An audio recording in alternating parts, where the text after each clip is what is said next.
Can you hear me? Yes. Amazing. I can hear you. Amazing. At least something works, you know? Yes, thank God.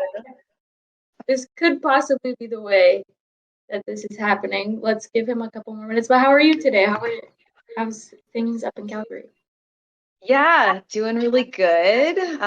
Just kind of ripped home and took my dog to a little daycare day, so he's Yeah, not like in the scene 24/7. of course.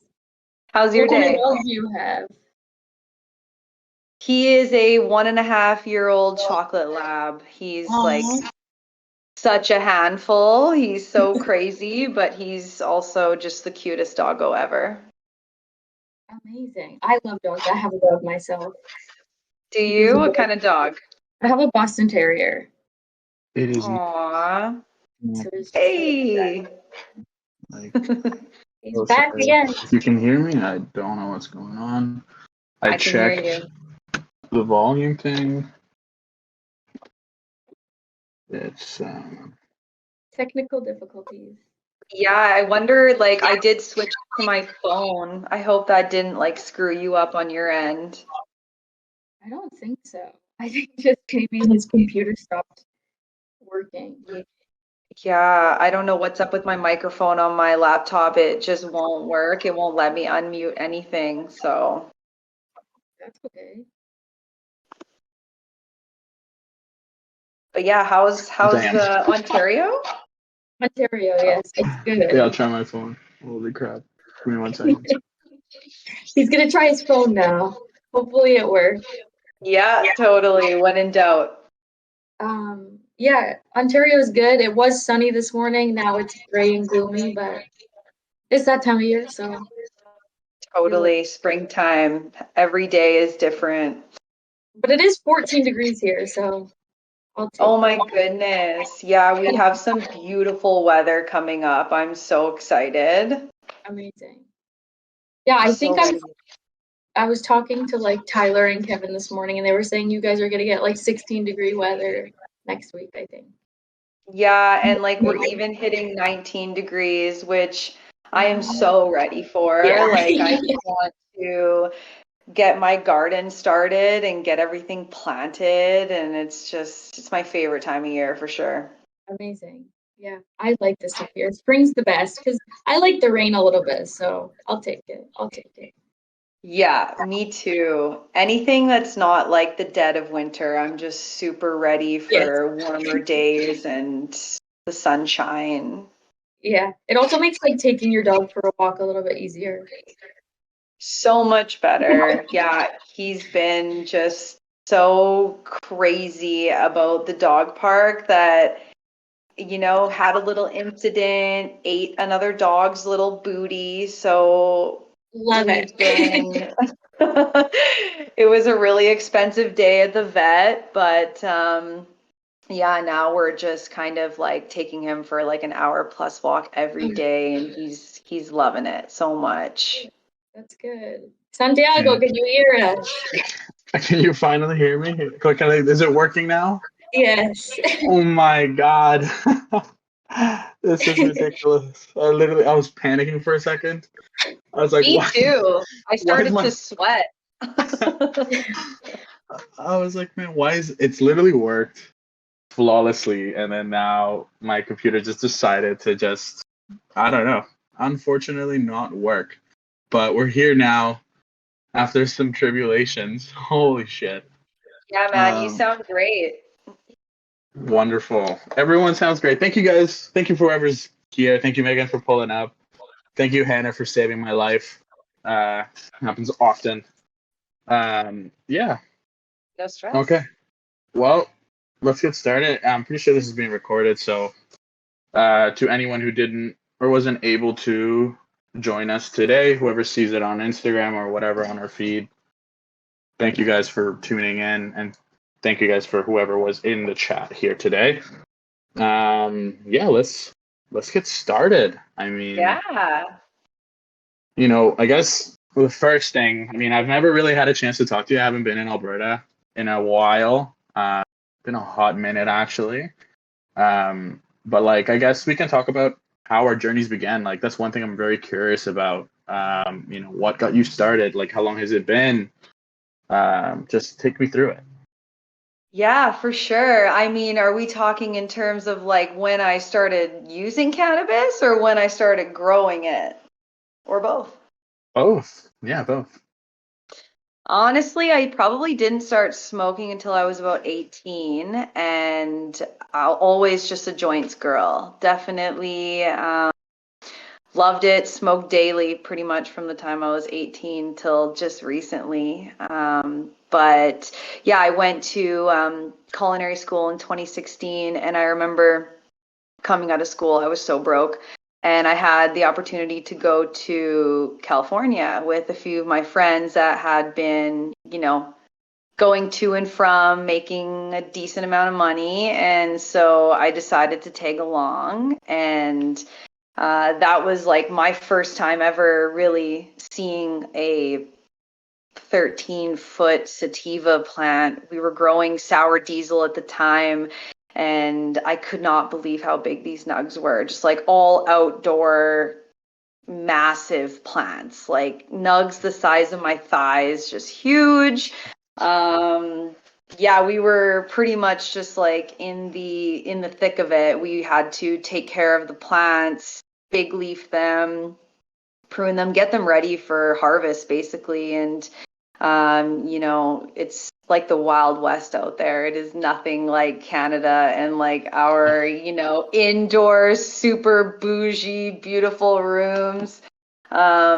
It's pretty Wild West. So, we did everything. We harvested, we put all the plants up in like this massive corridor, basically, with just a bunch of fans everywhere. And we're all up on super sketchy ladders, just like hanging these massive plants. It had rained way too much, and so the plants weighed way more than they should have. And, there's like 20, 30 of us sitting in like a tent on some guy's land, just like completely trimming weed, listening to music, hanging out in the middle of nowhere, basically. And Awesome. it was quite the experience out there. Yeah. I won't go into too much detail because a lot of the stuff that happened was like pretty sketchy, but it was definitely eye-opening for me, and it was just nice to finally be around a plant that I had smoked for so many years and just grew to love so much. So, the growing started during your time in California. That's when the kind of passion begun. Yeah, that was like the very first time I had ever really seen any kind of grow, other than like the odd plant here and there throughout the years. But it was pretty much like what sparked my interest in growing. But then COVID happened, and I was working in the service industry with food in the kitchen. And yeah, as you know, everything shut down, and weed operations were still rolling. Everyone was still working. It was definitely like a skeleton crew, but I had applied to OGen like previously to 2020 and never got a call back. But luckily for me, I had a friend working there at the time. Shout out Danielle. And she said, hey, like if you want to come on and get a job with us, you can work in the mother room. It's like the best place in the grow. And so yeah, I applied for it, got it right away, and was immediately hooked. Nice. Blessed. Absolutely blessed. That's actually amazing. Like, I guess looking back at it now, I know it's kind of like maybe I kind of expect what you're gonna say, but like, what do you prefer, California or Alberta? I like, honestly, like as much as I loved my time in Cali, it was an experience for sure. It was not super enjoyable. I haven't gone back since 2016.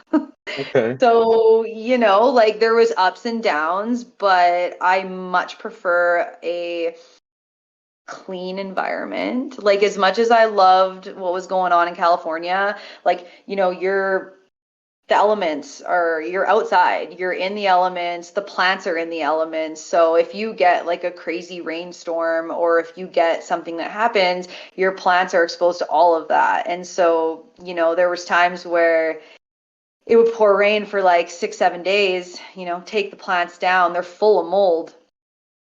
There was no like, let's throw these away. It was like, get your scissors out, you trim around the mold, you put it in a bag, and you ship it off to whoever's going to buy it.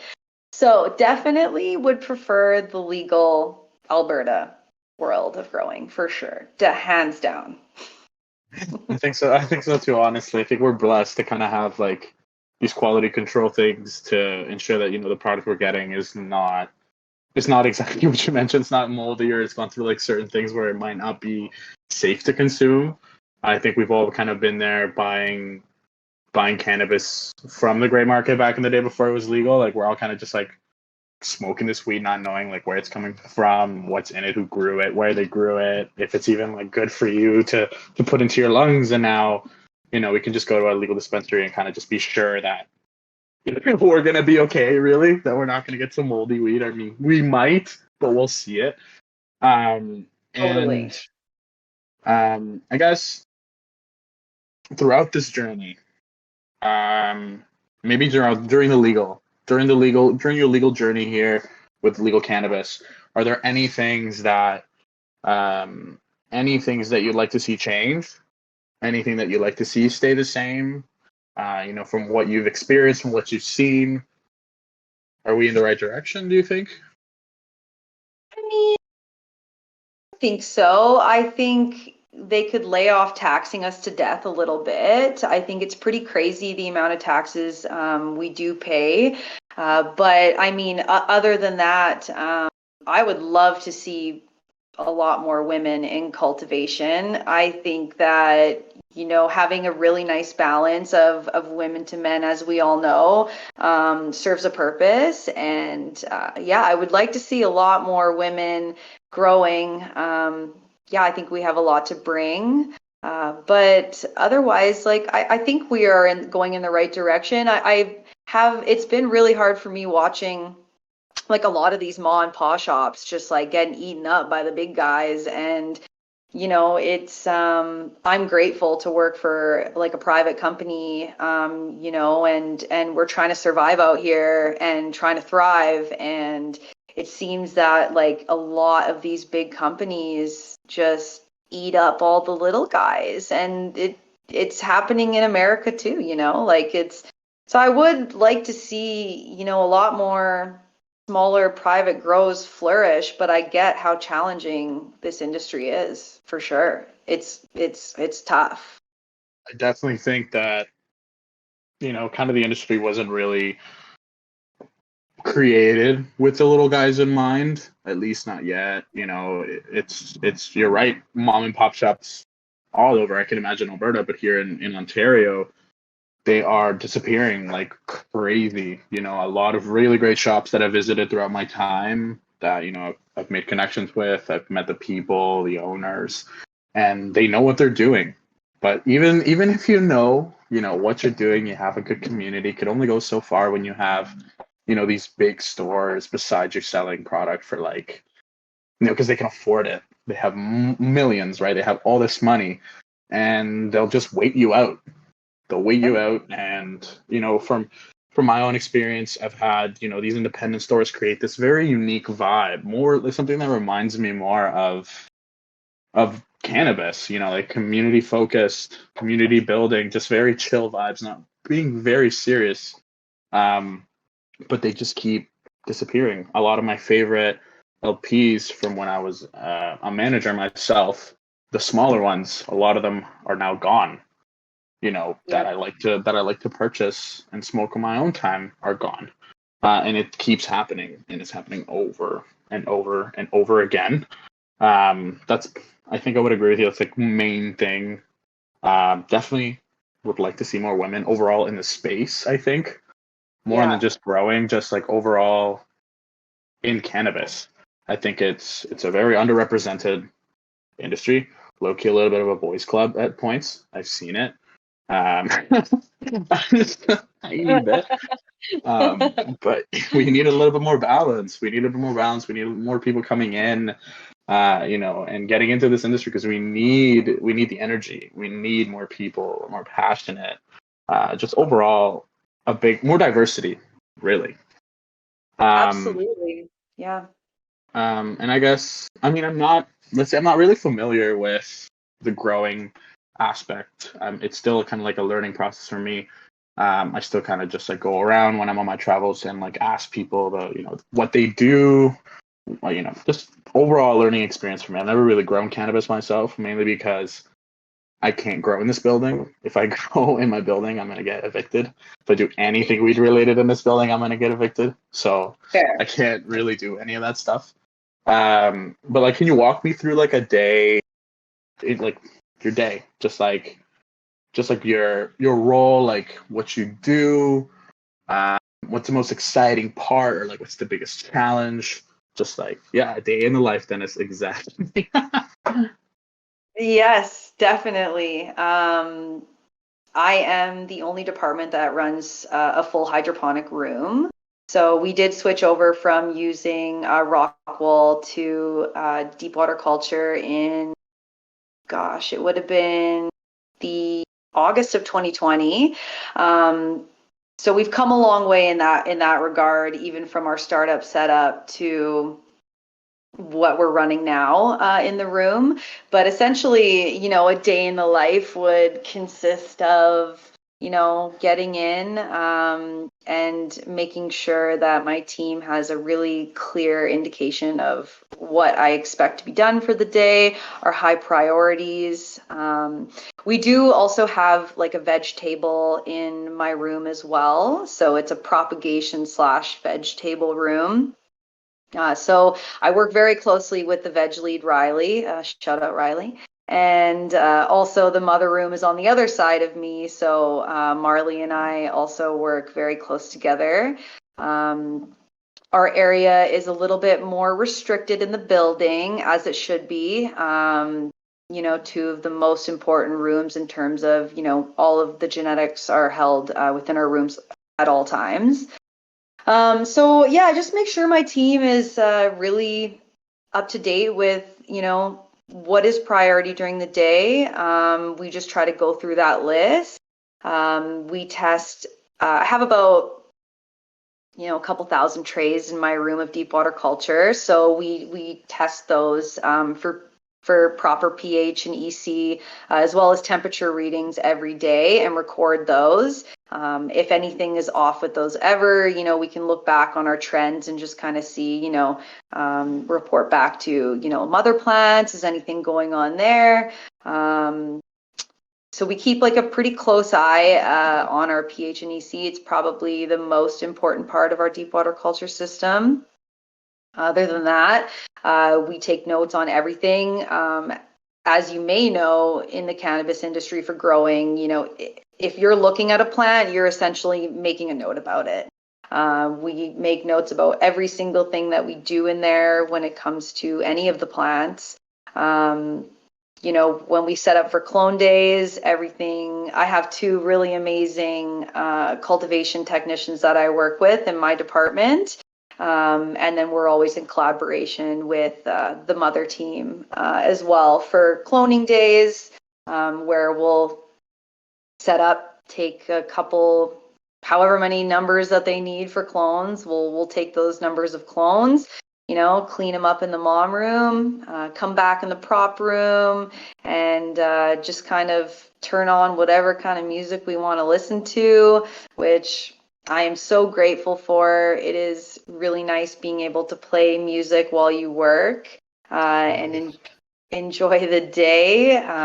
But yeah, I love my team. They are so solid. We work so well together. But yeah, essentially, if we're not cloning, we are cleaning. Like a lot of people really, they think that, or, they get into the cannabis industry because they think it's cool or because they think it's for whatever reason, right? But when it comes down to it, it's hard work, and you are cleaning your butt off, like almost all the time. Everything needs to be pristine, especially in my department, because I look at it like we're performing surgery, in a way. We have plants with open wounds, so we need to be tip top, super clean.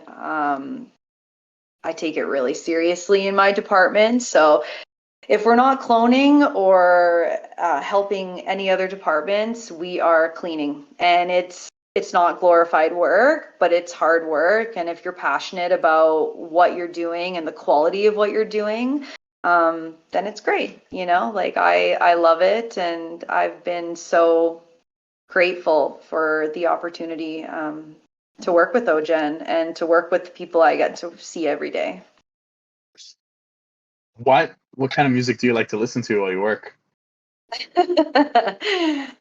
This varies a lot, but Okay. I love electronic music. I've always been I've always Yes. I've always been into everything from, house to drum and bass to everything in between, I also love a lot of like classic dad rock. I love everything. I love like old Motown, blues. Don't really love any jazz or country music, sue me, It's fine. but Country you know, music, country music can stay over there. It can like do its thing. I'm from Alberta and I don't like country music. Like I'm just gonna say it. I'm a country boy. I came from Colombia. I was raised, as much as I was in a city, as on a farm, and I had like Spanish country music, and I'm like, I've had enough of that shit. I don't, I don't need to bring that here. I'm like like yourself. I'm a huge, huge fan of electronic music, specifically dubstep. I love dubstep, but drum and bass is also one of my loves. I saw Sub Focus a couple weeks back. Absolutely crazy. Absolutely crazy. So much, Yeah, that whole so label much. is insane. They're so good. Yeah. They're so good.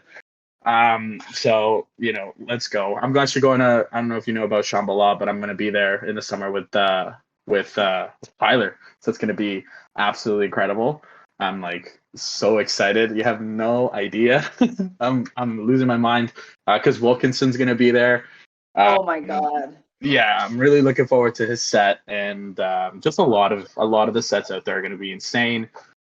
Everything I love is going to be there. Everything. Have you But been before? no, no, this is my first time. First Oh time in my goodness. BC. First time going to Shambhala. Main reason I'm going is because my friend is shooting a couple of artists there. So he's just like, man, you have to come through. Like, it's going to change your life. I know how much you love EDM. So he's like, just come, just do it. And I was like, okay, bought my ticket. And I guess there's no going back now. There's absolutely no going back now. No, honestly, like I went for 11 years in a row and I am a Insane. huge lover of it, and I think you'll have a blast with Tyler. If anyone knows that place and all the nooks and crannies and all the weird spots and the cool people, like he's definitely going to show you a good time for sure. Wow. You went 11 times? 11 times. Like my Holy knees are shit. tired just talking about it. That's awesome. I think I might go back for a Sunday this year, so maybe I'll run into See you there. Yeah, I'll be there for sure. I'm gonna be there with like my closest friends. We're all you. going, and we're gonna be just having an absolute time. I hope to see you there. I know I'll see Tyler, Yeah. but if I see you there, it'd be awesome as well. That'd be absolutely incredible. Yeah. Hopefully Wilkinson's playing on the Sunday. Hopefully Wilkinson's playing on the I Sunday. hope so. I hope so. I've wanted to see Wilkinson for ages, but just He's so never good. had the opportunity. He's so good. I'm just kind of stressed about the set times. I don't want to like I'm gonna have to overlap artists, but it's like Yep. whatever, whatever. You just It's run. fine. You Yeah. spend a little bit at one, and then you run to the next stage, and then you run to the next stage, and you're just going to be all over that place. I'm so excited. I don't know if you can see it in my face, but I'm really excited. Yeah. Okay. Oh my gosh. Well, back to it. Actually, another question I had. Besides, like, the day in your life, what's the most challenging part like what do you find is just the hardest thing? Obviously rewarding, but just the most challenging part of the prop stage. Oh my goodness. I honestly, I don't really have a lot of challenges as much these days as I have in the past. Like I said, we've come a long way with our deep water culture system. I would say one of the biggest challenges for me forever was, like I said, we are deep water culture in my area. So, each material that we use, we have moved to reusable products to become like a greener facility, no pun intended. But so we washed every single piece of dish by hand for years. So shout out to James for getting me a dishwasher. But essentially, my life has been made a lot easier in the last few months. We have a full-on professional dishwasher, which we use every day, and I'm so grateful. But like with any plant growing that you do, I think some challenges with when I have like pH fluctuations within my tray. Like I said, we have made like we've homemade pretty much our deep water culture system. We have a tray and a cell top, but essentially, we've even cut every single cell top. We've cut every single basket.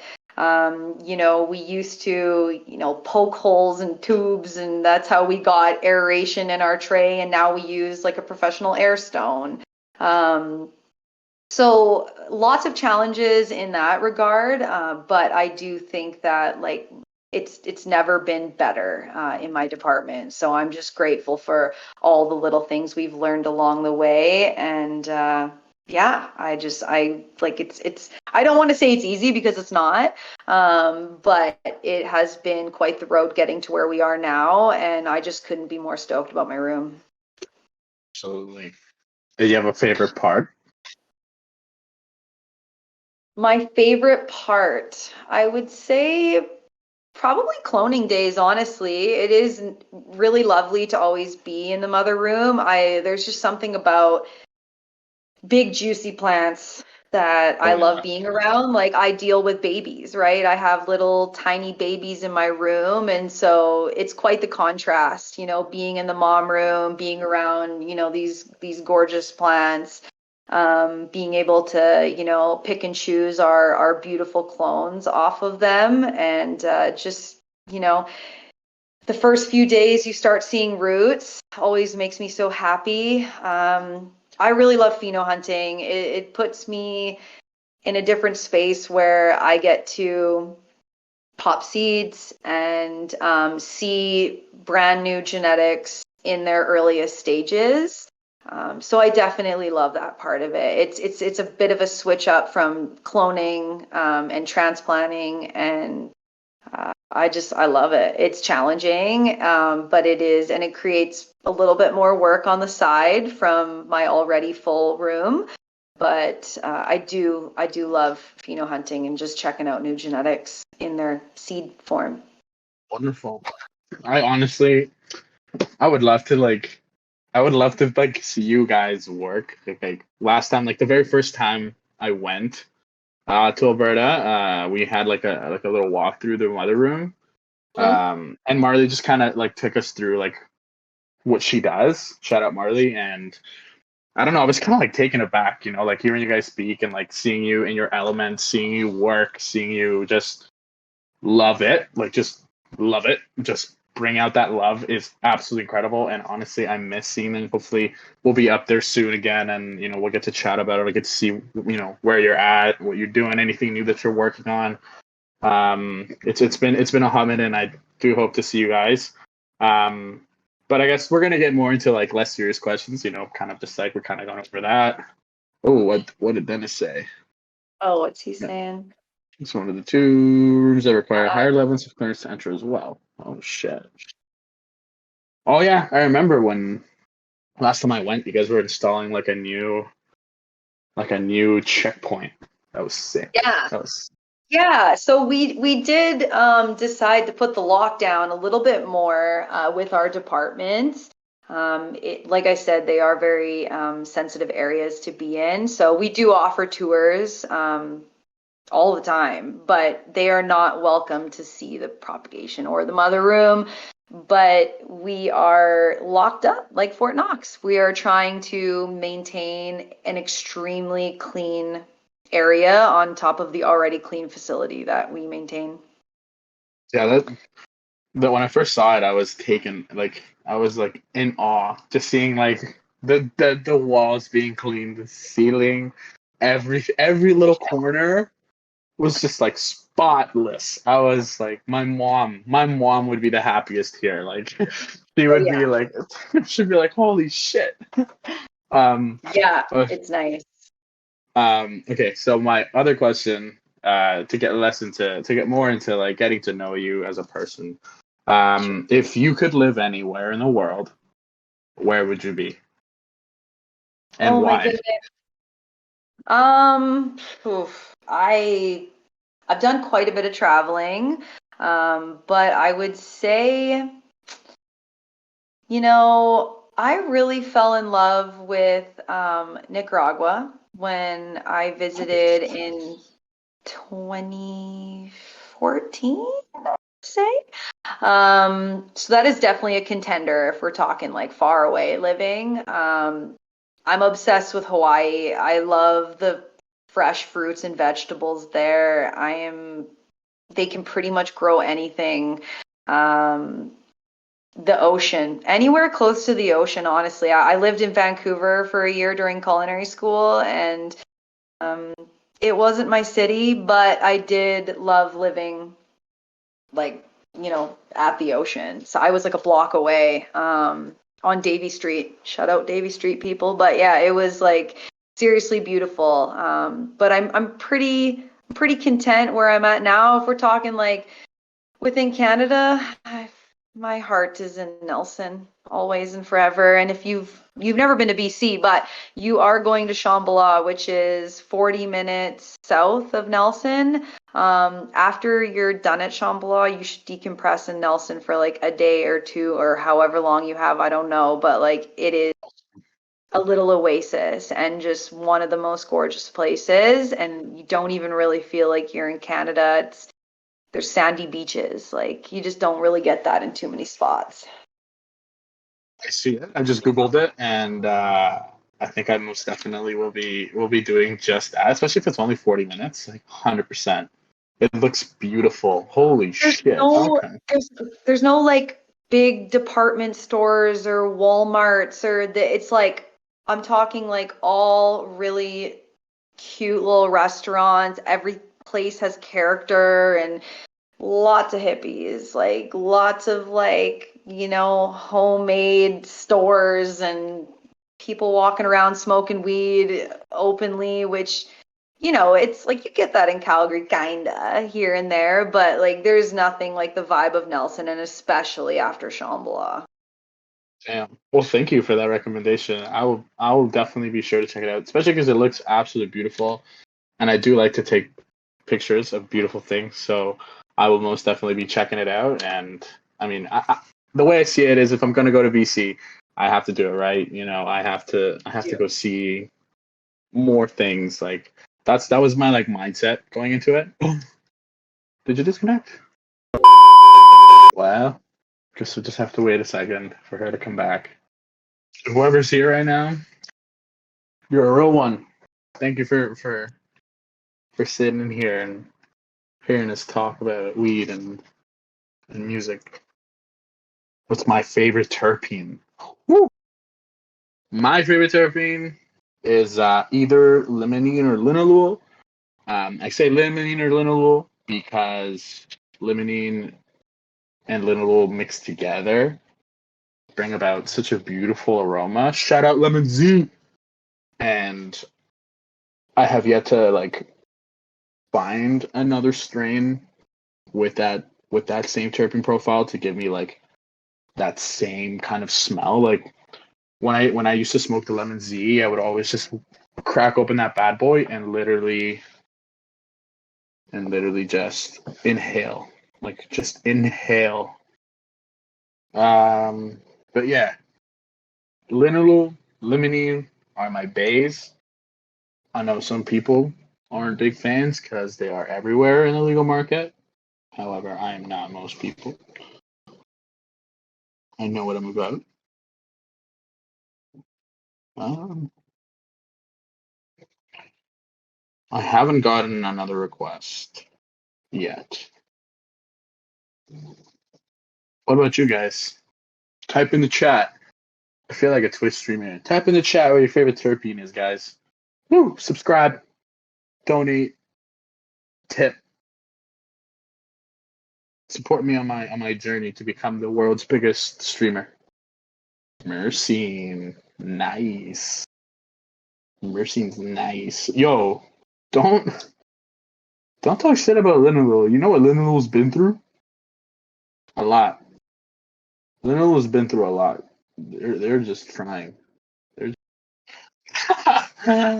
Dennis, man, don't make me watch like that. What would be the smallest things that would make the most impact in Ontario's cannabis world? Holy shit. Huh.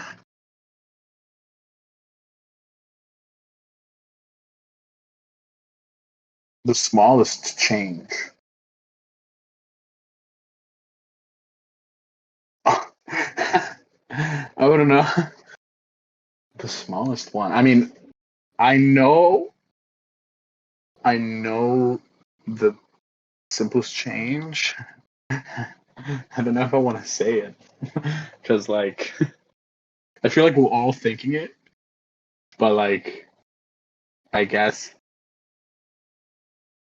if the OCS stopped being the only distributor, or if they changed how they distribute and how they store, I think we would see like a massive change. Like even if they just took like a little bit of time into like realizing how many people were gonna open stores and how many people were gonna order weed and not made it just them and like overwhelm themselves, we would have seen a massive change. Or, you know, if they had more people that understood cannabis, more people that were more passionate, just like more research into the market, literally, because everyone on the retail world is struggling because of them.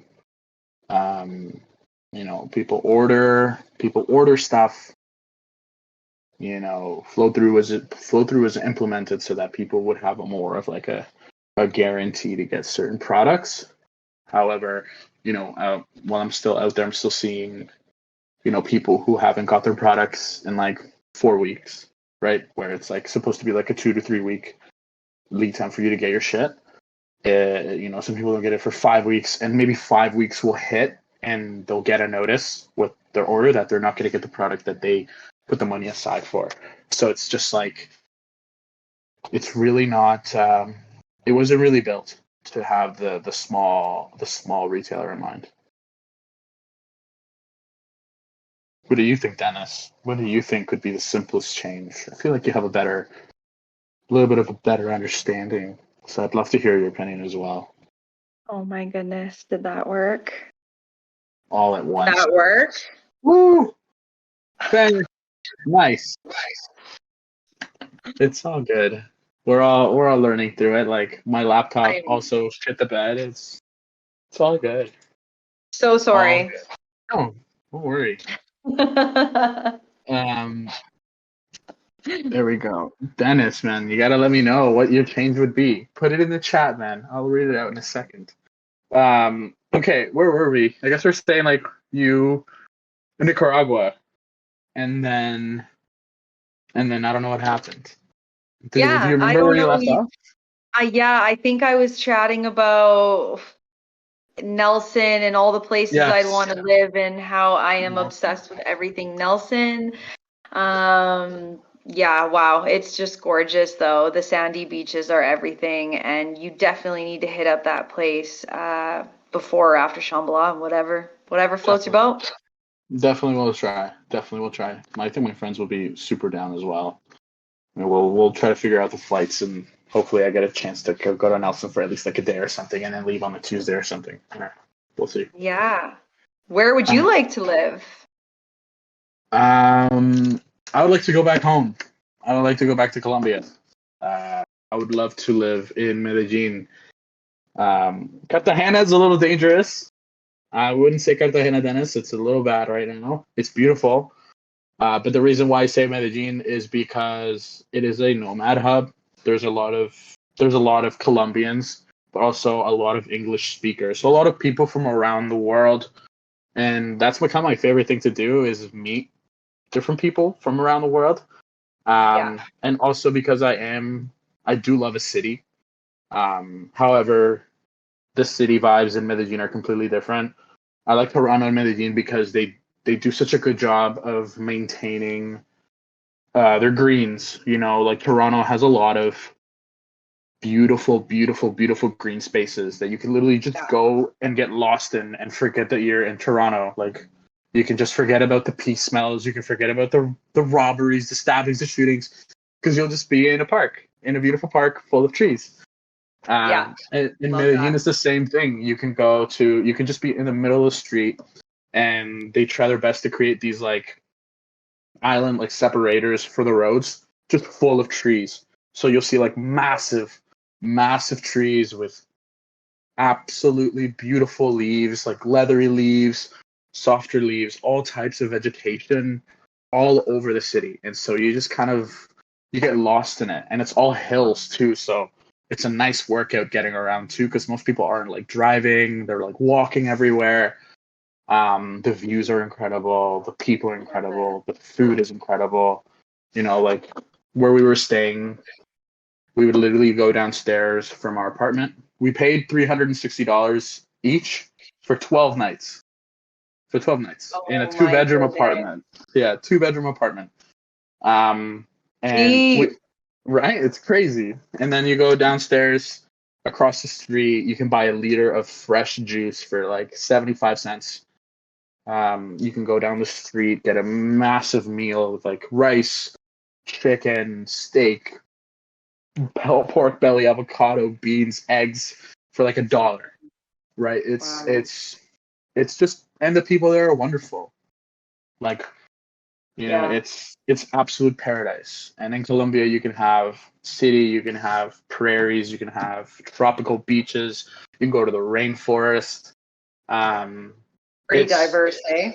Oh my God, it's beautiful. That's probably where I would go because my family's all there, right? My family's all in Colombia. I do have my parents here in Toronto, but my cousins, my aunts, my uncles, my grandparents, they're all back there. So whenever I do get the chance, you'll go.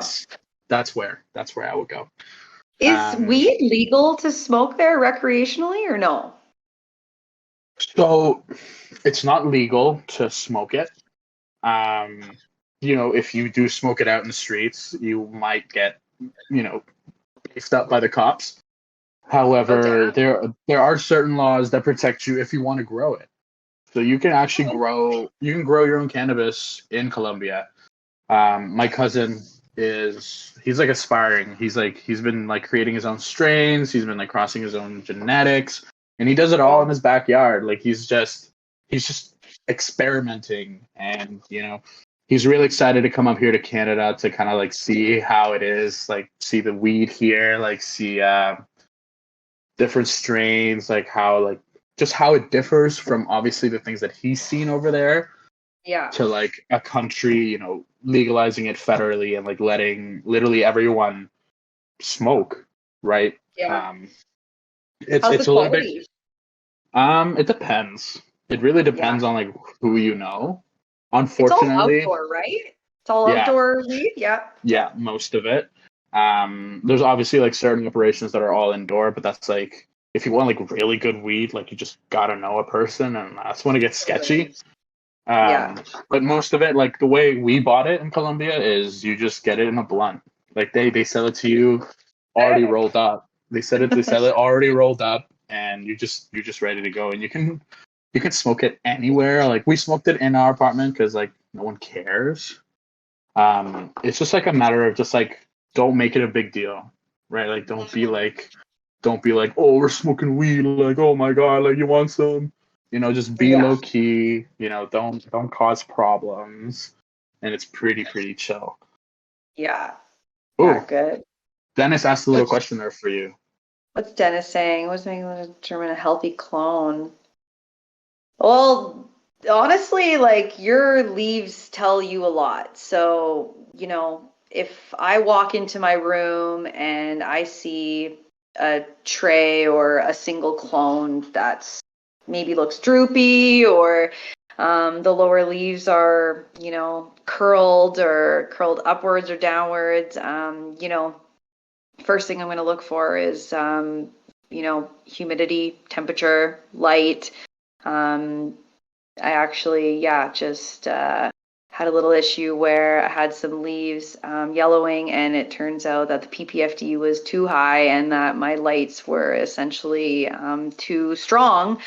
So, did a little adjusting, and yeah, I think you need to really just pay attention to your leaves and your roots as well. And that's one thing I really love about deep water culture is you can lift up a tray and see the full root system versus like if you're using rock wool or soil or cocoa or whatever it may be, you can only see portions of your root system where with hydroponics you see the full 360 view of what they look like. And I've seen like plants sitting in a tray where the pH was way too high. This is something that we used to run into often. And, as soon as we swapped out the nutrients, the next day we saw like an explosion of healthy roots. And so, the littlest tweaks can really make like a pretty big difference when it comes to hydroponics. Yeah. Beautiful. Thanks for the Um, question, Dennis. Woo woo. yeah, if you guys, anyone who has like these types of questions, like just type them in the chat. Like these are kind of the things that I would like to know as well, because like I said, the growing process is all very new to me, and I'm kind of just like in the learning process. So I love hearing all this stuff. Absolutely. Yeah. And it is sometimes hard to decipher, what the issue is when there, a lot of these deficiencies and excesses, they put out similar like they look similar in like the leaf color or but you can really start to tell over time, just what the issues are just by kind of taking a leaf, looking at it, comparing it to your chart of deficiencies and excesses. And, the first thing is just, try to really dial in your environmentals because your environmentals are everything, even if something is off just slightly in terms of, humidity or temperature. It can have pretty detrimental effects. And I think pH is everything in my area. If it's too low, the plant's availability of nutrients is just not there, and essentially it won't grow if it's not in the right environment to uptake nutrients. What in an indoor facility, um, how badly does the outside weather affect it? Like, does it affect like the air intake? Does it affect like what you're bringing in? Does it affect like what you're putting out? It definitely does. It definitely does. It's harder to keep your facility at the right humidity when the humidity is really high outside, or even temperature plays. You've been to Alberta before, but maybe you haven't been like in the dead of winter. But when it No. is, minus 30 degrees, which is crazy, it definitely affects, groundwater coming in and what the water temperature is. Luckily, we have a pretty great irrigation department that knows what they're doing. So it definitely helps having that. But I would say, the outside definitely still does have an effect. But the rooms are pretty controlled. The controls are they're great. So I have no complaints in my room anyway. I somehow lucked out with like an amazing room, and it doesn't really ever fluctuate at all. So just grateful for that.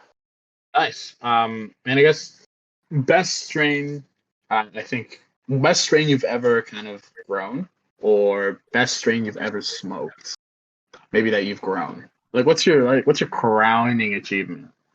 Oh my goodness. That is such a hard question. I honestly, the first time I smoked the Dosi GMO, I pretty much like unintentionally cleaned my entire house right after I smoked it.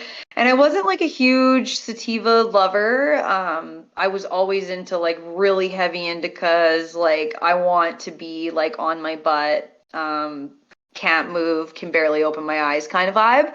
But after I smoked that, I really did fall in love with it. I just love the like danky, almost like it sounds gross, but almost like that diaper funk. Like I like Yeah. just like really. I have a soft spot in my heart for all the berry lovers out there and the super like watermelon vibes, but like I am like just such a sucker for like gassy, danky, Some gross stank. smelling. Yeah, I Yeah. like the stanky stank. But there was this one, I cannot remember like a full strain name on it, but when I was in California, we smoked this one strain while we were trimming, and I'm not even kidding you, I would smoke this every single time. I would like be on the floor laughing, like laughing so hard it was like uncontrollable. It doesn't really help you with not knowing the strain, but it's amazing like what, people say weed is weed, but when you smoke enough of it, it's like some of it does some different stuff. 100%. I love the Dosi number six as well. I love that sativa. Some people say like it's like I don't know. They don't like it. They like the indica more. But I'm a Yeah. sativa person. I am a sativa person. That is what I love to smoke. I'm naturally already like, how do I say?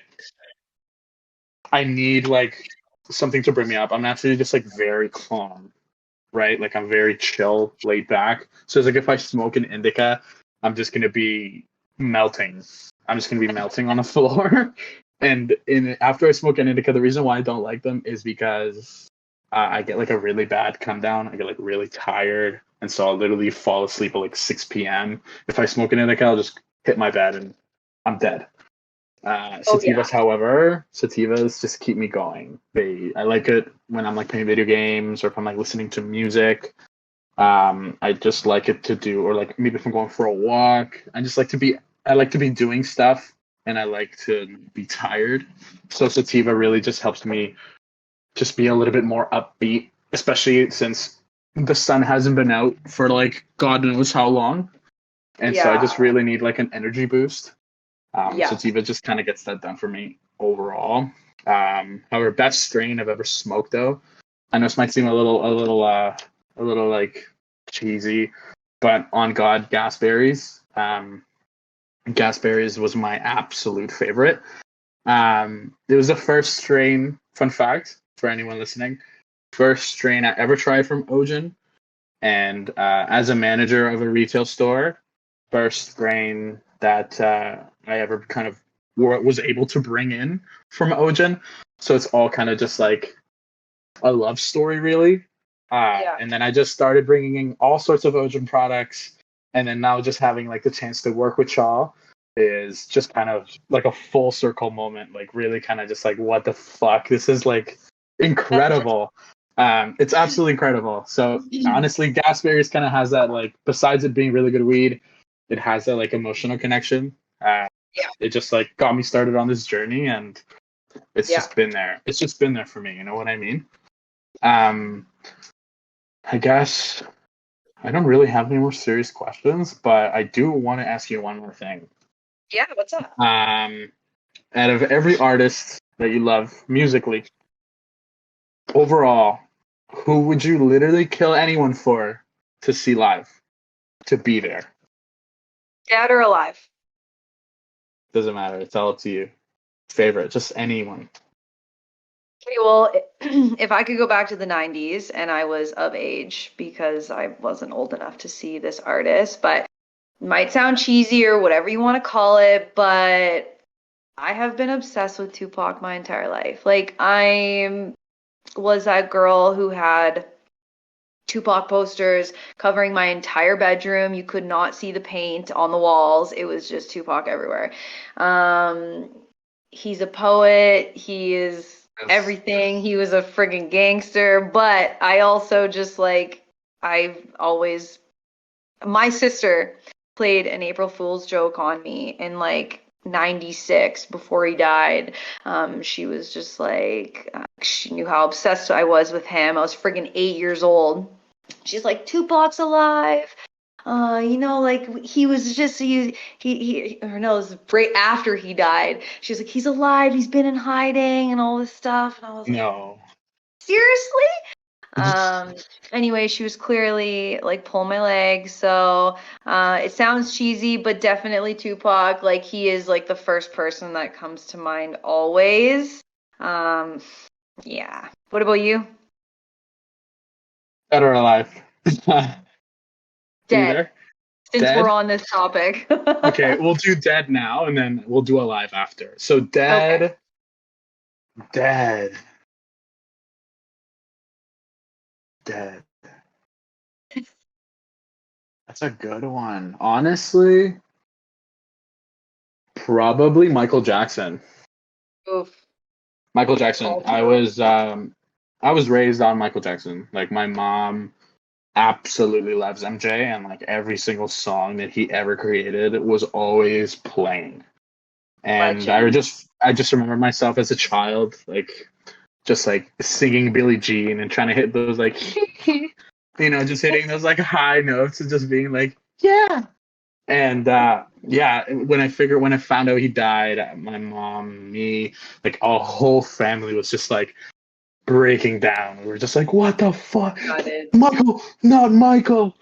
I know. And so like that's definitely I would love to see. I feel like the energy in a stadium with him singing would be just off the chain, like absolutely nuts. And that's what I'm about. I just want I just want the crowd.